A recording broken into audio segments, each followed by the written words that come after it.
Bonjour mon frère, ma sœur, je suis dans une joie particulière de partager avec toi la graine de semence de ce matin que nous trouvons dans le livre de Luc chapitre 14 versets 21 à 24. La parole de Dieu dit: Le serviteur de retour rapporta ces choses à son maître. Alors le maître de la maison, irrité, dit à son serviteur: Va promptement dans les places et dans les rues de la ville et amène ici les pauvres, les estropiés, les aveugles et les boiteux. Le serviteur dit: Maître, ce que tu as ordonné a été fait et il y a encore de la place. Et le maître dit au serviteur: Va dans les chemins et le long des haies, et ceux que tu trouveras, contrains-les d'entrer, afin que ma maison soit remplie. Car je vous le dis, aucun de ces hommes qui avaient été invités ne goûtera de mon souper, au nom puissant de Jésus. Amen. Amen. Alors le contexte ici, c'est que Jésus-Christ avait été invité dans la maison d'un hôte et cette personne-là le recevait avec beaucoup d'autres personnes en fait pour manger. Et pendant que le Seigneur Jésus-Christ était en train de manger, il a donné un conseil à cette personne qu'il avait invitée et il lui a dit que si tu invites des gens pour un déjeuner ou pour un dîner, invite des personnes qui ne sont pas de ton statut social, des personnes qui ne pourront pas te rendre l'appareil. Et de cette façon, tu vas accumuler une récompense dans le ciel. Alléluia. Et lorsque le Seigneur a dit cela, il y a quelqu'un qui était dans la salle et qui s'est écrié: Heureux celui qui prendra son repas dans le royaume de Dieu. Il voulait marquer en fait ici le repas de la récompense qu'on aura dans le ciel. Et lorsque le Seigneur Jésus-Christ a entendu cette personne-là, c'est à ce moment-là qu'il a profité pour partager une parabole, pour partager un enseignement sur lui-même et sur le fait qu'il a invité des personnes à un dîner. Alléluia, notre Seigneur est un enseignant hors pair. Donc, il a partagé l'histoire de cet homme-là qui a organisé un grand dîner et qui a convié des personnes qui lui sont proches. Alléluia. Donc, Louis II appelle à titrer cette parabole l'histoire des conviés. Et moi, j'aime bien l'appeler l'histoire des privilégiés invités. Alléluia. Donc, le Seigneur Jésus-Christ raconte l'histoire de cet homme qui a préparé un grand souper. Grand, c'est-à-dire un souper majestueux. Il y avait de l'abondance sûrement. Dans tous les sens du terme, le dîner était grand, sûrement à cause des provisions, de l'argent, du temps, des efforts qui avaient été investis pour pouvoir préparer ce dîner-là. Donc, lorsque l'heure du dîner arrive, personne n'est là. Donc, l'homme envoie son serviteur dire aux invités que tout est prêt et leur rappeler qu'il les attend et qu'ils doivent venir. Alors, lorsque le serviteur le fait, mais avant de le faire, notons bien ici que personne n'est venu à ce dîner-là. Je veux m'arrêter là. Personne n'est venu à ce dîner qui a été préparé. Et je veux qu'on fasse une pause là. Et entre parenthèses, mon frère, ma sœur, il faut qu'on s'arrête un instant pour réaliser que s'il y a quelqu'un dans ce monde qui a eu le cœur le plus brisé, qui a été le plus trahi dans toute l'histoire de l'humanité, dans toute l'histoire du monde, c'est Dieu lui-même. Invité, Dieu, le roi des rois, invité des conviés, personne ne se présente. Il a été comme un époux qui a été le plus trompé sur cette terre, c'est Dieu lui-même. Trompé de multiples fois, de manière répétitive et de manière vulgaire, par sa dulcinée en fait qui est son peuple, c'est l'Éternel. Donc s'il y a un époux qui a été trompé, c'est vraiment Dieu. S'il y a un ami qui a été le plus blessé, le plus trahi par des proches, qu'il a pris le temps d'inviter, des personnes qu'il considère et qui ne sont pas venues, qui n'ont même pas daigné le respecter, c'est le Seigneur. S'il y a un maître ou un employeur qui a été le plus méprisé, qui a été le plus inconsidéré, qui a été le plus maltraité parce que ses serviteurs, des créatures qu'il a créées, des esclaves, lui vouent une indifférence hors norme, c'est bien le Seigneur. Donc mon frère, ma sœur, si ton cœur a été brisé dans ton foyer par exemple, si tu as été trahi par des proches, par des amis, par des frères et sœurs ou par un conjoint, mon frère, ma sœur, si des personnes qui travaillaient pour toi, des gens que tu avais embauchés, ne te considèrent pas, t'ignorent ou te méprisent, attrape ton cœur. Comme on dit chez nous, attrape ton cœur et pense tes blessures. Pardonne et passe à autre chose. Parce que je te dis la vérité, mon frère et ma sœur, il n'y a pas quelqu'un sur cette terre qui a autant souffert que l'Éternel. Donc arrêtons de nous apitoyer sur notre propre sort. Parce que si tu observes bien la vie, tu verras. Tu verras certainement, mon frère et ma sœur, que les habitudes, que les trahisons, que les blessures que toi tu as vécues, toi un pécheur, toi un homme imparfait, toi une femme imparfaite, ne sont rien à côté des trahisons que le Seigneur a vécues. Lui le Saint des Saints, lui le plus aimant de tous les êtres de la terre. Donc pour toi là, pour moi là, notre peine, notre trahison là, ça va aller. Alléluia. Continuons de marcher avec le Seigneur. Donc revenons à notre histoire. Après avoir fini de tout préparer pour ce dîner-là, personne n'est venu. Aucun des invités ne s'est présenté au dîner. Et chacun avait une excuse. Il y en a un qui a dit non, il vient de se marier. Et on peut le comprendre. Parce que qui va laisser sa nuit de noces pour aller à un dîner? Il y a un autre qui dit que non, il vient d'acheter un terrain et qu'on l'a appelé à la même heure du dîner pour aller voir son terrain. Mais peut-être qu'il a raison, parce que mon frère, ma soeur, qui va laisser un terrain qu'il vient d'acheter et ne pas aller voir? Il a même dit lui-même qu'il a été obligé de partir voir le terrain et c'est pour ça qu'il ne pouvait pas venir.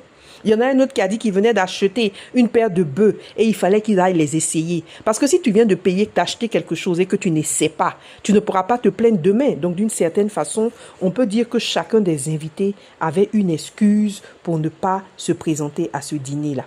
Mais lorsque le serviteur est venu informer son maître de toutes les excuses, le maître était irrité.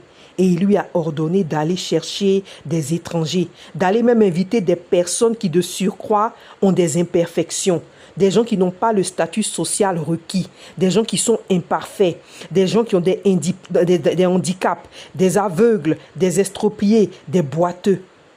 Donc pourquoi l'homme qui a organisé la fête était si irrité? On peut se poser cette question, mais parce que tout simplement ses proches, ceux qu'il aimait, ceux qu'il a considérés, n'ont pas réalisé qu'ils avaient été privilégiés, qu'ils avaient été sélectionnés et qu'ils avaient été hautement considérés.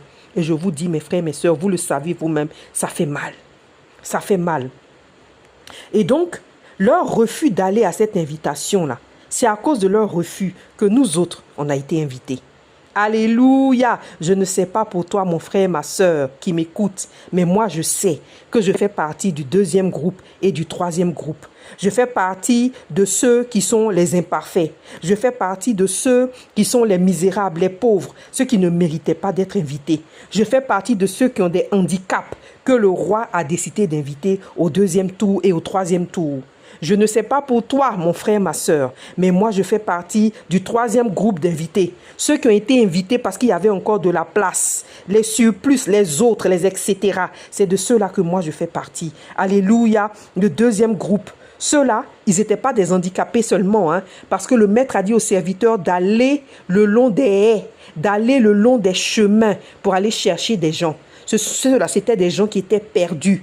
C'était des gens qui avaient plus qu'avoir des handicaps. C'était des gens qui étaient les oubliés de la société. Ils vivaient en marge de la société. C'était des sans-abri, des sans-domicile fixe. Mon frère et ma sœur, c'est de ce groupe-là que moi je viens.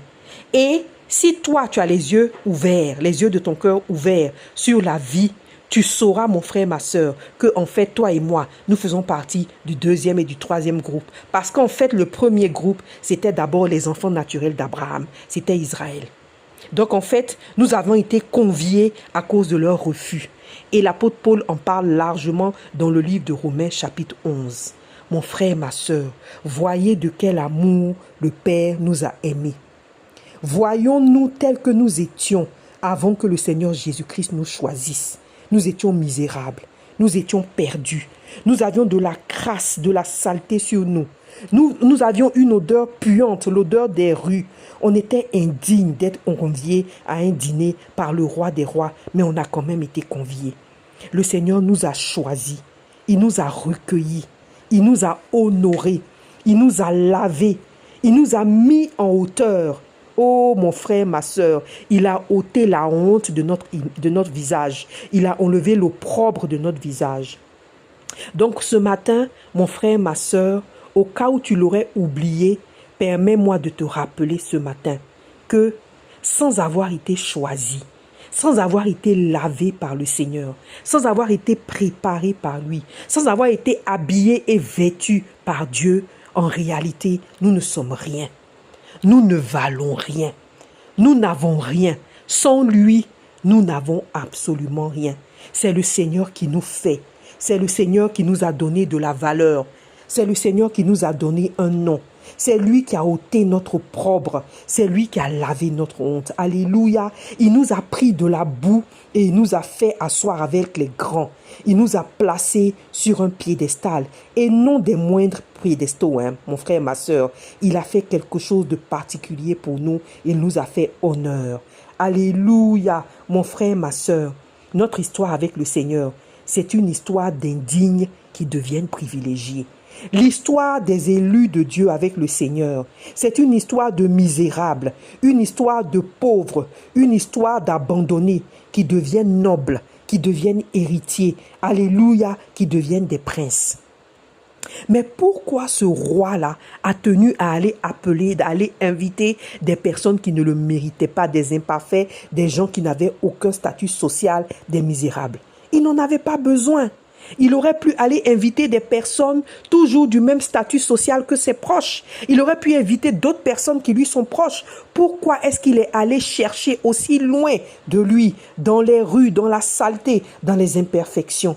L'apôtre Paul, qui a compris la profondeur du geste d'amour de Jésus-Christ envers nous, l'a dit et l'a répété souvent dans les épîtres. Mais dans 1 Corinthiens 1, verset 27 à 29, il y a vraiment un passage qui me plaît beaucoup, que je veux lire.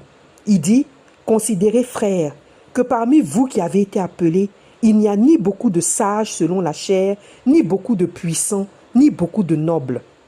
Mais Dieu a choisi les choses folles du monde pour confondre les sages. Dieu a choisi les choses faibles du monde pour confondre les fortes.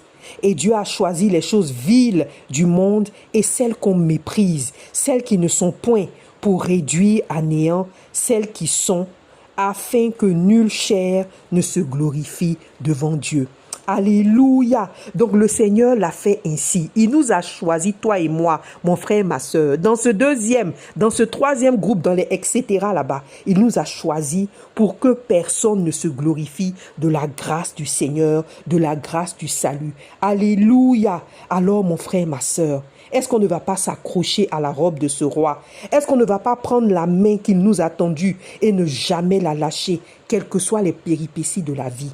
Est-ce qu'on ne va pas demeurer petit en esprit, pauvre en esprit et ne pas être prétentieux, ne pas être orgueilleux, parce que ce salut qu'il nous a donné là, c'est un privilège. Est-ce qu'on ne va pas réaliser de quel amour le Père nous a aimés? Alléluia. Est-ce qu'on ne va pas le servir avec joie, avec amour, avec humilité, quelle que soit la direction dans laquelle il nous conduit et quel que soit le temps qu'il prend? Alléluia.